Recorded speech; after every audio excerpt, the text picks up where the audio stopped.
What's going on, guys? It's been a while since I posted a video on the RXPX 260 project, and that's just because, we were doing other things. But today's video is going to be with this ski. Now, when I left off, we were doing a couple additions and things like that, and I did mention at some point that I was going to be rebuilding the Supercharger. And then when I did the valve seals, the spark plug tube seals, we had the valve cover off, and we were able to see that there was some rust and corrosion on, at least on the rocker arm assembly, but we can only assume that there is some rust and corrosion inside the engine as well. And that is because the intercooler failed on this ski, if you were watching the videos. If not, quick recap. I bought this ski as a project. The intercooler failed. It was sending water through the engine, contaminating the oil system. And it was assumingly running like that for just a little too long, and of course led to corrosion and stuff inside the engine. So instead of sending a $400 Supercharger rebuild kit or whatever it costs now, and sacrificing it on this Supercharger without knowing the condition of this engine, I'm not sure if it's going to ride or not. What I'm going to do is slap the Supercharger back on. We're going to put the engine and everything back together. And then during the season, I'm going to ride the engine. I'll put 5-10 hours on it, check the oil, check the filter, see how it looks, do another compression test, see how the engine is doing, and then maybe check to see if there's still corrosion and stuff. It's very surface level, by the way. It's not really deep, but it's still a cause for concern. And then if it seems like the engine is okay, then I'll go ahead and move forward with doing the Supercharger rebuild. But if not, if it seems like things are starting to break down, then I'm going to go ahead and obviously just replace the engine. The reason I don't want to rebuild the Supercharger now is because, one, the Supercharger is actually in good condition. I'm not sure if you saw the video or not, but I did do a slip check on here, and it's actually 2 steps, 2 Newton meters above minimum, or within the range, so it's about halfway through the range. And there's no axial play, there's no radial, everything's basically perfect on here. So I'm not sure if it was rebuilt or something at some point, but either way, the Supercharger is fine. What I don't want to do is put the Supercharger rebuild kit on. Something happens with this engine, and now it's sending parts through the Supercharger, metallic oil and things like that, and then the Supercharger needs to get replaced again. So basically, I'm just going to put everything back together. We'll ride it during the season, see how it does, and then if it seems like everything's fine, then I'll go ahead and move forward with Supercharger rebuild. If not, we'll have to replace the engine. Today, we are going to put the Supercharger back on, we're going to put the crankcase vent back on, and we are actually going to tune this ski. Yes, I know that's quite a jump going from not knowing if we need to replace the engine to running a tune. But there's a new platform out called PSFlasher that I want to try out. And then, we'll get into the pros and cons of that, what it is, things like that. But for those of you that are new to SeaDoos, or you're not really sure about tuning options, there's only a few options available for tuning a SeaDoo platform. One is the tried and true Map Tuner Nano with tunes by Riva. You also have HP tuners if you want to do a custom tune. There's 1 or 2 other platforms out there, and then PSFlasher by Power Sports Diagnostics is a relatively new one. It just came out this past summer, and so I'm going to run that on here mainly because it uses the MPI interface, which I already have. I also have a map tuner, but I just want to kind of throw out all the options we have, and the tune file for the ski is like $230 or something like that. So we'll get into that. But first things first, let's go ahead and get the Supercharger and everything back in. As you can see, we are still where we left off, which is basically just, I have the rags covering the ports so that no oil comes out. I have the water box scooted back because it's kind of a tight fit. But before I do that, I'm gonna go ahead and get a wire wheel and just clean up this Supercharger a bit.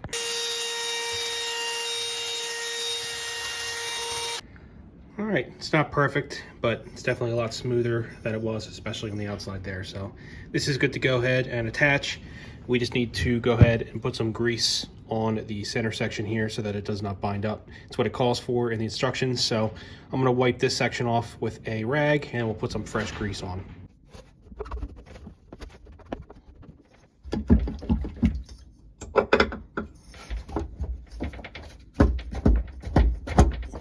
Supercharger's in. I just have to press it in slightly. You can still see a gap there. And then we just need to put in our 3 E8 bolts, and then that'll be good to go. All right, we have our supercharger in. Now we can go ahead and reattach our crankcase vent, which is our thing right here. Double check to make sure our valve inside, yep, valve is good. And remember, we have to put this guy in, the washer. I say this in all my videos. Make sure you are extra careful when you put this thing in, because it rests inside the block right into the crankcase or the camshaft gear. If this thing drops, it'll fall to the bottom of your engine, and it is going to be a total nightmare to try and get out. You can use like one of the magnets like this to try to get it out. Doesn't always work. Actually, most of the time it doesn't work, and your only option is to remove the engine, take off the PTO to get this thing out.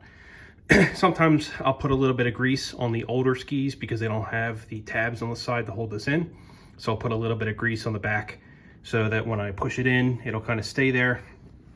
And then our little lip here on the front of the crankcase valve, or the vent valve, is what's basically keeping it pressed in, just like that. So I'm gonna go ahead and reattach this, and then we'll move on to the tuning. All right, guys, we are ready for the tuning process. Let me turn the light on here. So I'm not sure where I left off last, but I was able to fix the tray for the battery. I have a Noco NLP30 lithium battery in there. And then I went ahead and got our diagnostic connector connected. I have the battery on a tender in lithium mode here. Realistically, you know, anytime you're doing any kind of tuning or diagnostic work, I highly recommend you keep your battery to a tender, just because when you're accessing the ECU, there's a lot of changes that you can make, and you could potentially brick something. Anytime I do any ECU work or programming, reading, diagnostics, whatever, I always have the battery connected. So we are good to go there. I'm gonna go ahead and connect to our software here. I'm losing connection, so I'm gonna restart this. I'm gonna bring up PSFlasher, which is the tool that we're going to use for tuning, and we'll see what happens. This is the first time I'm using this software, by the way, so if it works, you know, we'll find out. If it doesn't work, I'll let you know. Whatever's going on or whatever, we'll give pros and cons for both. So let me go ahead and get that up and running, and then we'll go from there. All right, here we go. I have it open. Let's do a detect ECU. I have the key in, and the ski is woken up. Looks like it's doing something here. Okay. All right, so this pulled our data.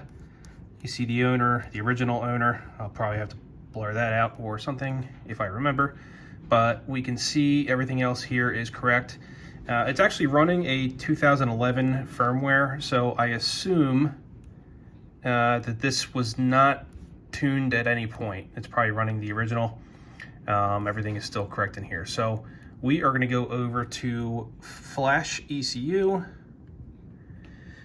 and you can see here, this gives you a list of everything. Actually, let me go back to detect first. There's something I need to check, and that's the ECU type. I believe it's type S. Yes. All right, so ECU type S, let's keep that in mind. Let's go ahead and go back to Flash ECU. And now this is going to give you a list of all model years and firmware types, whether it's a fix or a tune, the ECU type, things, basically everything's in here. So we need to search for 2014. And this is a RXPX 260, oops. All right, so there's a RXPX 260 8800 with the 100 pound, and this is a tune file. It gives you the description here. So 100 pound injectors, the supercharger upgrade, and a 65 PSI fuel pressure. Assuming you have a regulator. So this is obviously not going to be for us in this case because we do not have that kind of modification on here. This is a pretty much stock ski. So I'm just going to do a search for 260. And let me scroll through here. I'll see if I can find the one that's applicable to us. All right, so here we are. I found the file. This is a 2014, so it falls within this range, 2012 to 2015. 260 RXP, and you can tell by this right here. By the way, this software does ECU repairs, but it also does tunes. If you're looking at a white icon, that means you're doing a repair, and the yellow indicates a tune. So you can see here that this is the file for us, also matches the correct ECU type. Now, one thing you'll notice here is something that's actually kind of problematic, in that this is a tune file, but it gives you absolutely no parameters on what the tune is doing.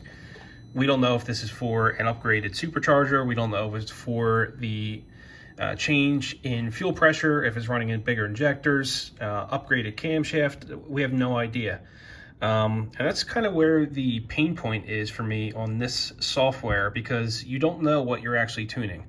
And now, just to give some background on this, I reached out to this company, Power Sports Diagnostics, because this software came out in June or July, I believe, of this year. And, you know, they're marketing it, but there's not too much information on their website.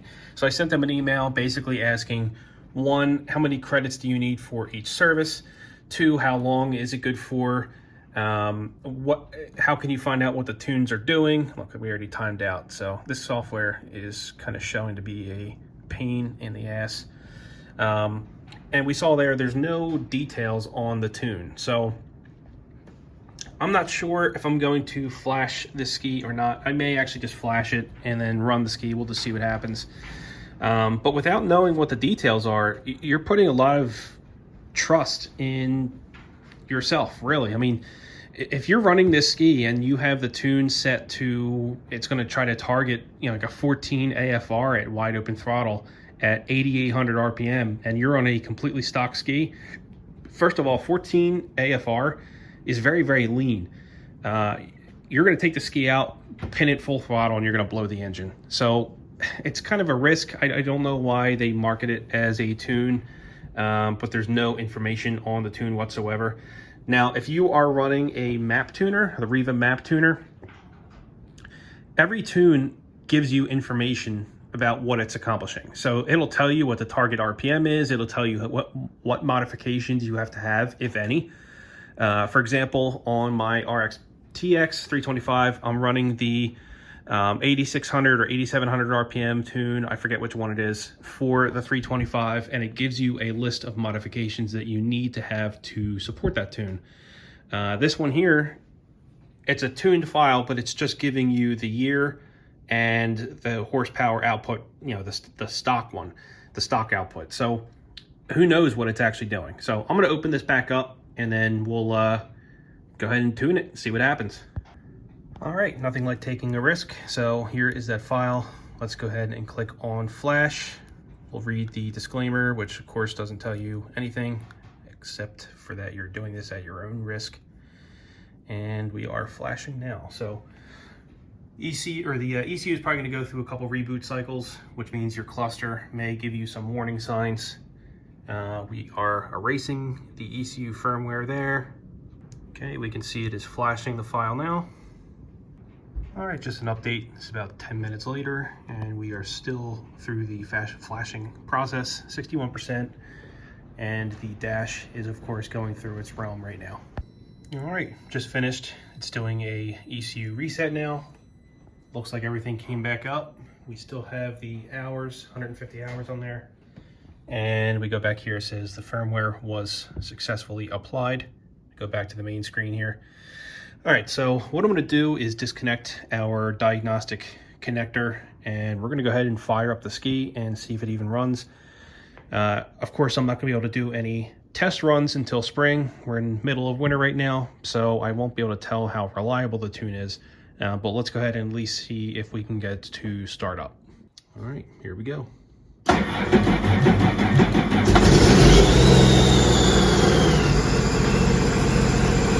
right, starts up. No fault codes.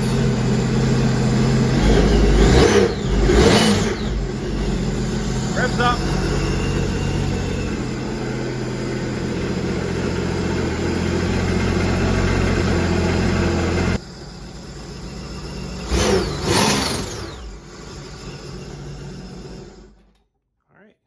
Starts up, revs up. That's all the fogging oil, by the way. So that's it for this one. I think we're just gonna have to wait until spring to see how it does. But you know, I hate to say it, but as cheap as the tune was, $230 or whatever, we don't actually know what we got. I don't know if that's a reliable tune. I don't even know if it is a tune. There's no parameters at all. And that's just, you know, on an engine, that's something, it's a really big risk to take because, you know, you're trusting the entire health of your engine, the reliability of your engine in that tune. That's what's determining how much fuel's going in. That's determining the ignition. It's doing all of that stuff. So if you don't actually know what it's calling for, what it's doing, then there's no way you can say it's reliable. If you are doing this yourself, if you were considering PSFlasher, I'll be completely honest, I would say steer away. I know it is appealing with the price, considering that the Riva tunes are $600. If you don't want to pay the $600 for the Riva tune plus the cost of the map tuner, consider Reliable Tuning. That is an awesome alternative. Reliable Tuning will send you a flasher. You plug it into your ski, they remote in, apply a tune, you send it back. It is much cheaper than going the Riva route if you don't want to go that route. But this is, you know, by the way, you're paying for the tune, but you also have to pay for the MPI, the interface, which is this guy right here, and this is also not cheap. So you're basically paying the same price, but getting much less. So I'm taking the chance here for you guys because I know how to fix this stuff if something goes wrong. But if I were you, I would consider going a alternative route. That's it for this video. We will be doing some more mods and things like that on the project ski. But for now, that is all for this one.